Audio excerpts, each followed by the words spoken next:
In today's math lesson, we're going to complete a function table from an equation.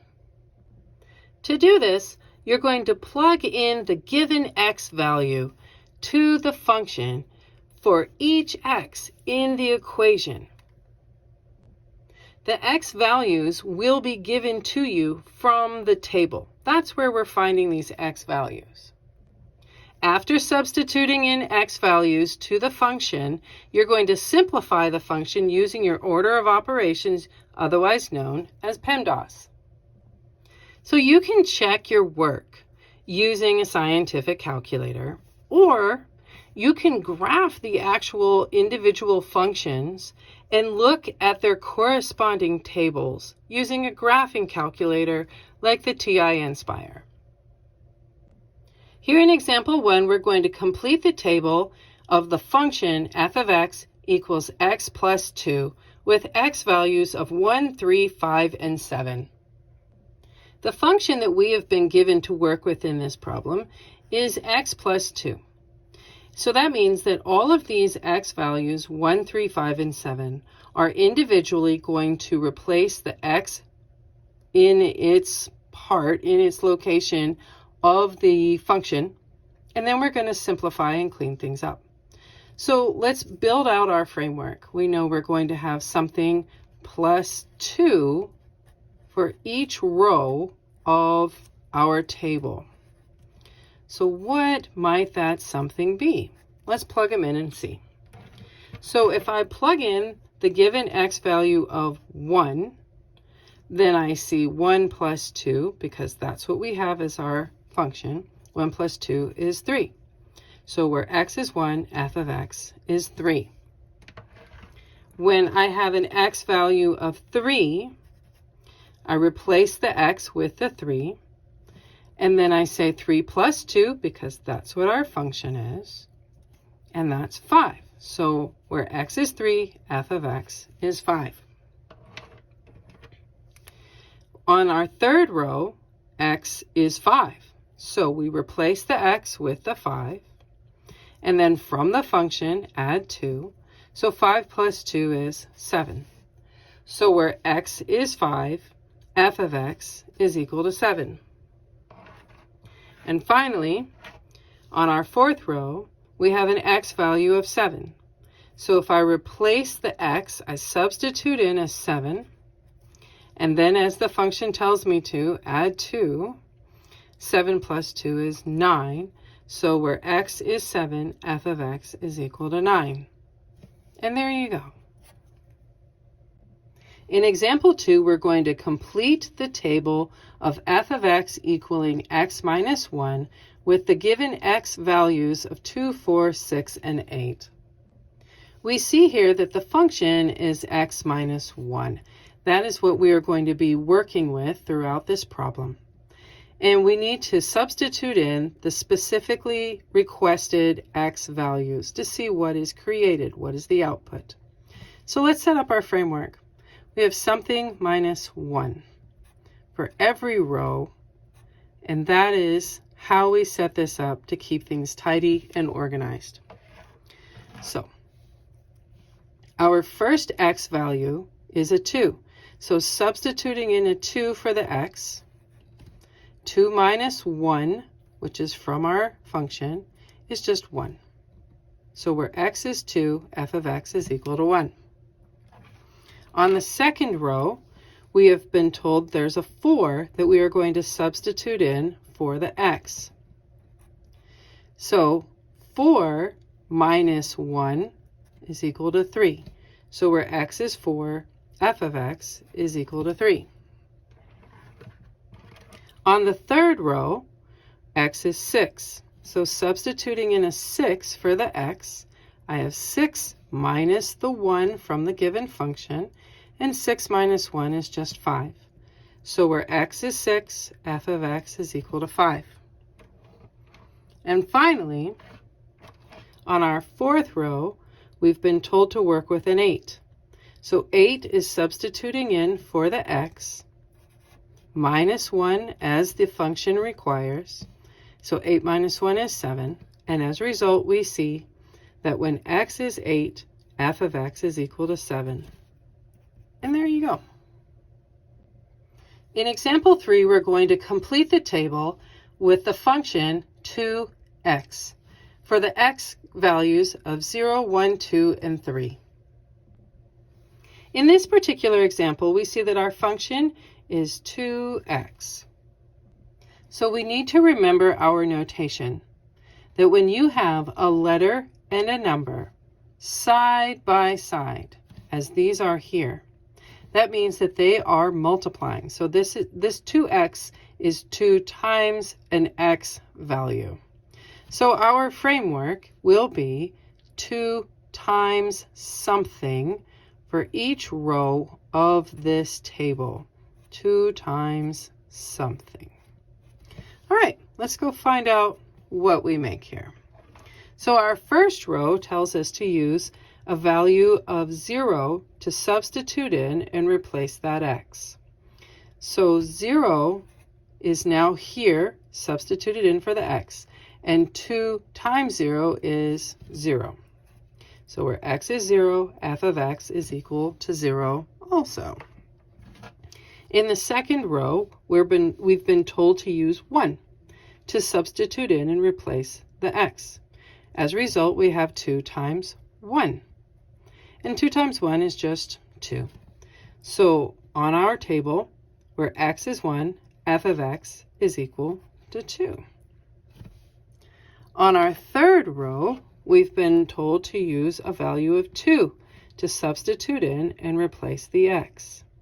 As a result, we have 2 times 2, which, as you know, is 4. So where x is 2, f of x is equal to 4. In our fourth and final row, we see that we've been told to work with a value of 3 to substitute in and replace the x. So we have a 2 times 3, which, as you know, because you're smart, is 6. So where x is 3, f of x is equal to 6. And there you go. In example 4, we're going to complete the table where f of x is equal to 2x minus 8, while we look at the specific x values of 4, 5, 6, and 7. In this example, we see that we are to work with a function 2x minus 8. And it's important just to note that this particular minus in the middle, this is a subtract. And if you are working with a calculator that has a different subtract from a negative button, you need to be very careful about that. Typically, your subtract button will just be a minus inside of the button. And a negative will be a minus that's held inside of parentheses on the button. So we are working here through these problems by hand. But if you are using a calculator to help you, make wise choices. All right, so let's set up our framework. We know that we have to look at our order of operations, also remembering that a letter and a number side by side are multiplying. So let's set up our framework. This is 2 times something minus 8 for each of the rows of this table. And we know that we will be carefully substituting in the values that we are instructed to use. Let's see what happens. So on our first row, we have an x value of 4. So I am substituting in for the x, the 4 that we're instructed to work with. So order of operations, say you multiply and then you subtract. So 2 times 4 is 8. And then we have a minus 8 to work with. As a result, 8 minus 8 is 0. So where x is 4, f of x has a value of 0. On our second row, we've been instructed to work with a 5.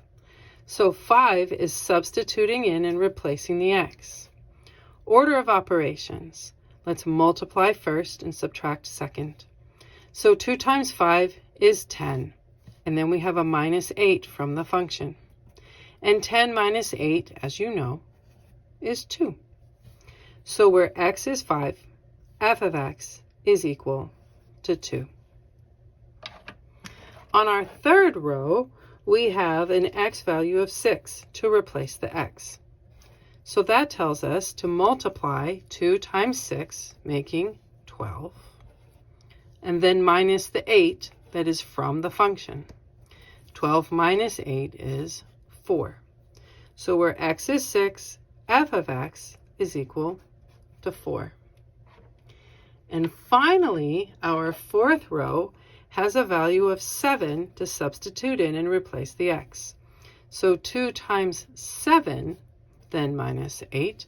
So multiplying first through order of operations, 2 times 7 is 14. Minus the 8, 14 minus 8 is 6. So with an x value of 7, f of x is equal to 6. And there you go.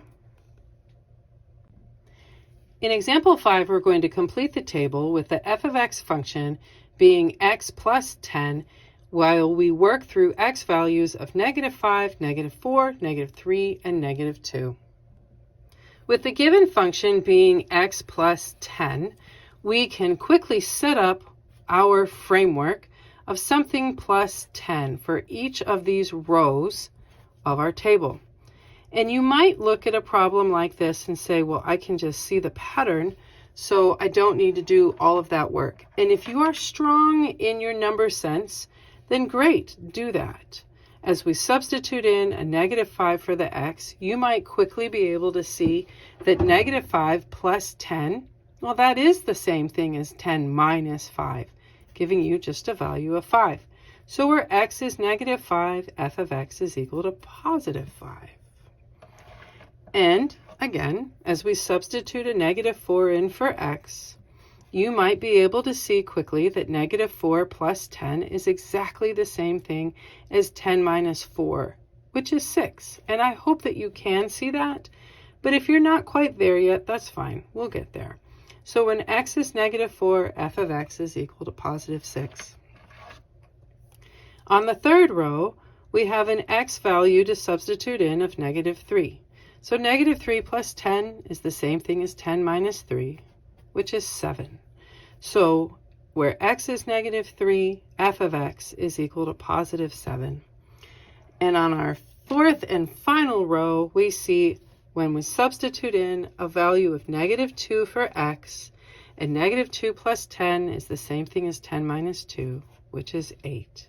So where x is -2, f of x is equal to +8. And there you go.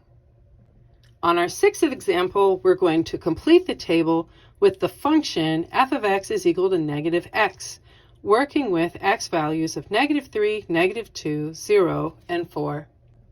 This is a curious little function as there's not a whole lot to it, but it throws people off because there's a negative in front of the x. But that's okay. We're going to work with this and you'll be just fine. So our framework is negative something for each one of these rows. The day in, day out, the common understanding of a negative is to just change the sign of whatever it was that you put in there. So our first x value to work with is a -3. So we have -3. Remembering that a negative times a negative, or a negative and a negative side by side, is a positive. And thus we have changed the sign of our x value having been -3 to our f of x value being a +3. On the second row, we have an x value of -2. So I substitute in the -2 where the x is. As a result, I have -2. And again, a negative and a negative side by side make a positive. So where x is -2, its corresponding f of x value is a +2. On our third row, we have 0. So substituting 0 in for x, it would look like at first glance that we would have a value of -0. However, there's no such thing. You can't have positive nothing and you can't have negative nothing. Nothing is just nothing. So it's 0. So where x is 0, f of x is also 0. In our fourth and final row, we have a value for x to substitute in of positive 4. This time I have a negative and a positive side by side. And a negative times a positive is a negative 4. So again, this minus out in front of our x has changed the value of whatever we had put in for that x there. So what was a positive x value, positive 4, the corresponding f of x value is a negative 4. And there you go.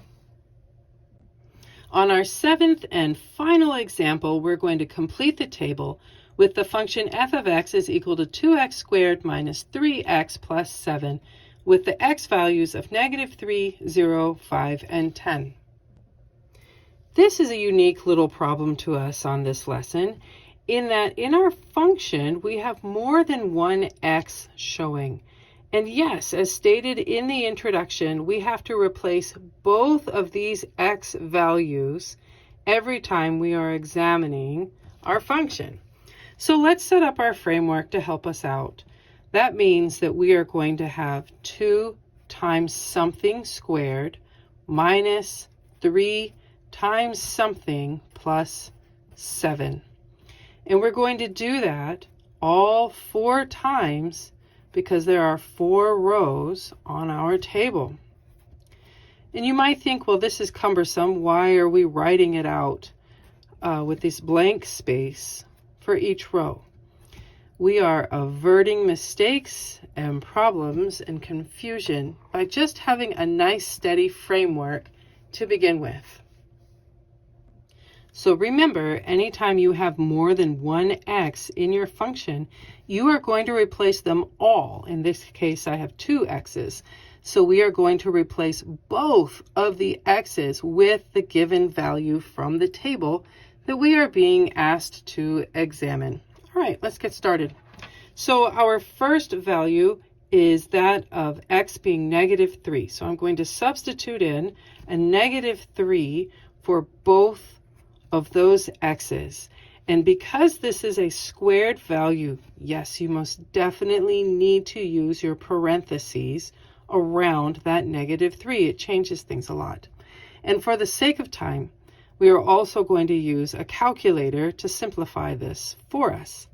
So 2 times -3 that has been squared minus 3 times -3 plus 7 has an output, an f of x value of 34.